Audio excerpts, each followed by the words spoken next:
Hi, this is Kumar Singh from Designed Analytics LLC and welcome to another episode of Throwback Thursday as well.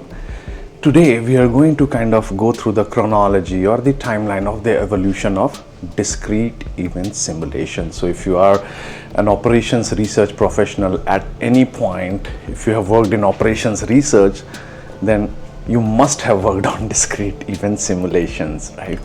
Specifically, if you were kind of in charge of leveraging analytics on the shop floor, in warehouses, in manufacturing, then you have definitely used it, right? So we want to understand, in this episode, we want to understand how we get to these modern simulation software tools that you see here, right? So they are a third-party tool.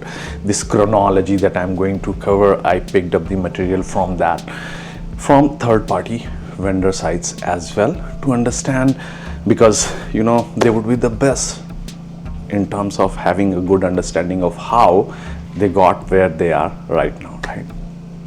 But you can see the sophistication. Most of the leading tools, most of the leading simulation tools out there have these capabilities. You can see it's not only beautiful, it's so powerful that if you can actually pair it with some of the other AI approaches, it gives you very powerful solutions. Now, for example, think about real-time simulation, right? Real-time monitoring and simulation of many operations leveraging smart cameras and a simulation tool. That's just an example.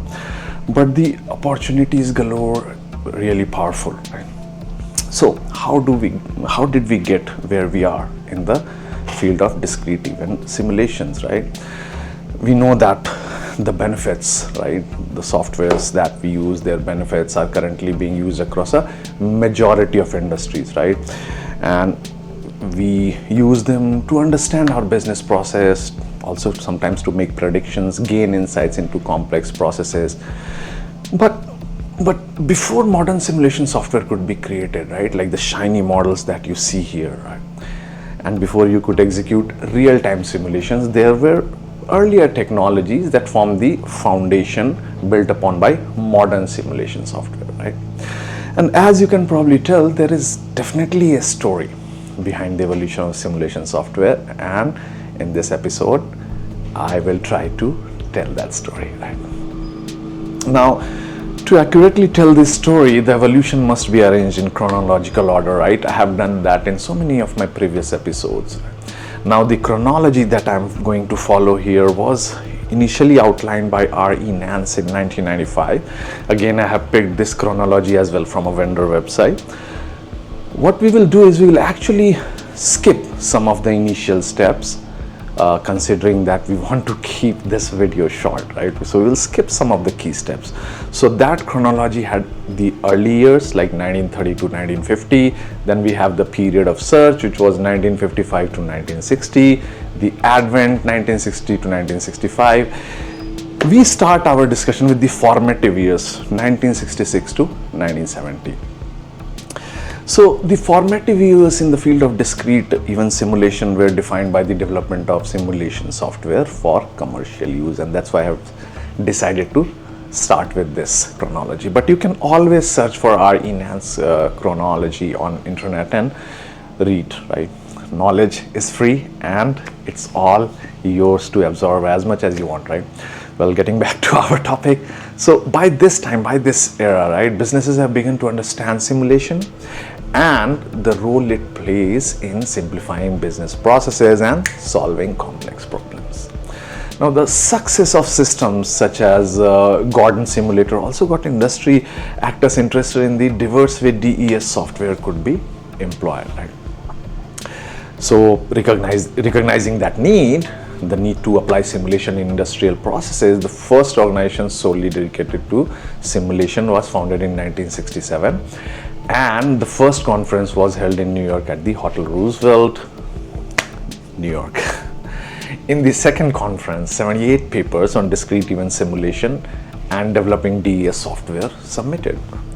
So you can see just between the first and the second event, there was this surge that kind of highlights that there was already this work and interest, but there wasn't a forum. Now, surprisingly, some of the questions asked in the 1968 conference still remain relevant to this day. For example, the difficulties in convincing top management on simulation software. You can actually replace simulation software with many other softwares, right? How simulation can be applied in manufacturing, transportation, human behavior, urban systems in the most optimal way. Why is this still an open question? Because the most optimal method keeps on getting enhanced as new technologies come. The next phase was the expansion period, 1971 to 1978. The expansion period was dedicated to the simplification of modeling processes. So you can think about this as like a very, very, very early beginning of self-service, not exactly self-service because it's still not self-service, but the level of technicality, right, in terms of user interface and all, started getting reduced, right? So it was there of simplification of modeling processes when using simulation software and introducing its use in classrooms. Well, at this stage, diverse industries had begun to understand the use and benefit of simulation software to their respective industries, and this in turn led to discussing the need to prepare students for a world that integrates simulation. Also, advancements in technology such as introduction and widespread use of personal computers played a role, and it made the case for developing simulation software for dedicated operating system. This, my friend, led to development of the GPSS-H for IBM mainframes and personal computers. So what was it? Well, the GPSS-H also introduced interactive debugging to the simulation processes, and it basically made the process approximately 20 times faster than previous simulation packages. 20 times faster for that period of time was a big deal, right? In terms of technological evolution, the GASP-4, it's a funny name in my opinion, the GASP-4 also introduced the use of time events during simulations, right? And this basically, I think, highlights the growth in simulation software available to industries at that time. By the fifth simulation conference, tagged the Winter Simulation Conference of 1971, diverse tutorials on using simulation packages such as the GASP2 and SimScript had become available to the public. The growing popularity of simulation also led to increased commercial opportunities, right? As you can imagine, and by 1978, simulation software could be purchased for less than $50,000. Then comes the phase of consolidation and regeneration from 1979 to 1986. And this age was defined by the rise of the desktop and personal computer, as we know, right? And that led to the widespread development of simulation software for personal computer, the way we mostly use it now. Now, simulation software also witnessed upgrades through the development of simulation language for alternative modeling, SLAM, another funny acronym. Well, the SLAM concept, so we had GASP, now SLAM. The SLAM concept made it possible to combine diverse modeling capabilities, right? And it also allowed users to obtain multiple modeling perspectives when handling complex processes. By 1983, SLAM 2 had been developed, right? It provided 3 different modeling approaches which could be combined if needed, right? And these approaches included discrete event modeling approach, network modeling, and the ability to integrate discrete modeling and network modeling in a particular simulation model. Then comes the phase, the growth and animation phase, 1987 to 2000. As we know, the 90s witnessed a consolidation of the strides made in the earlier years in many technology, right? And many interrelated technologies and processes came of age in this decade, right?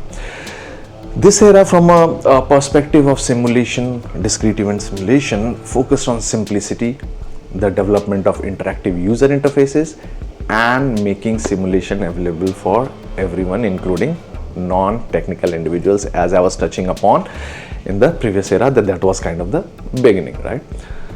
So by mid-90s, simulation software was being used to solve even more complex issues, right? Such as simulating every event processes in large-scale facilities, right?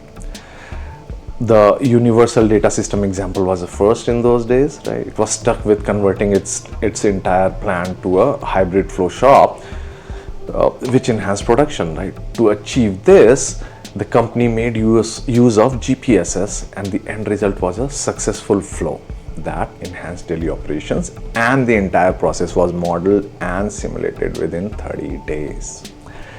By 1998, vendors began to add data collection features to their softwares, right?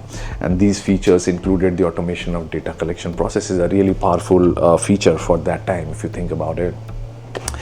That's when the use of 3D graphics and animation also kind of started making its way into these softwares. And needless to say, the technological advancement in animation, modeling, graphic design, and user interface building played a key role in enhancing simulation software during this period. Then comes the flexibility and scalability phase, and we are actually in that phase right now. That's our current, and from the perspective of our discussion, the last evolutionary phase of the software, right? Once again, advancements in interrelated technologies have made scaling simulation and speeding up its processes possible by 10 times than the previous phase at this point, I will say, right? The evolution that came with the new millennium saw these simulation vendors leverage the use of cloud computing, AI, high performance computing to take simulation to a whole different level. And that is why I say, if you are not using all these different new and emerging technologies, you are not leveraging the full value, right? Well, that's pretty much the kind of chronology. We are in this specific last phase, right? The flexibility and scalability phase. There's a lot that will happen, right, within a short period of time in this phase. And I'm really excited to see how that evolves. And I hope you are excited as well. I will see you again next week.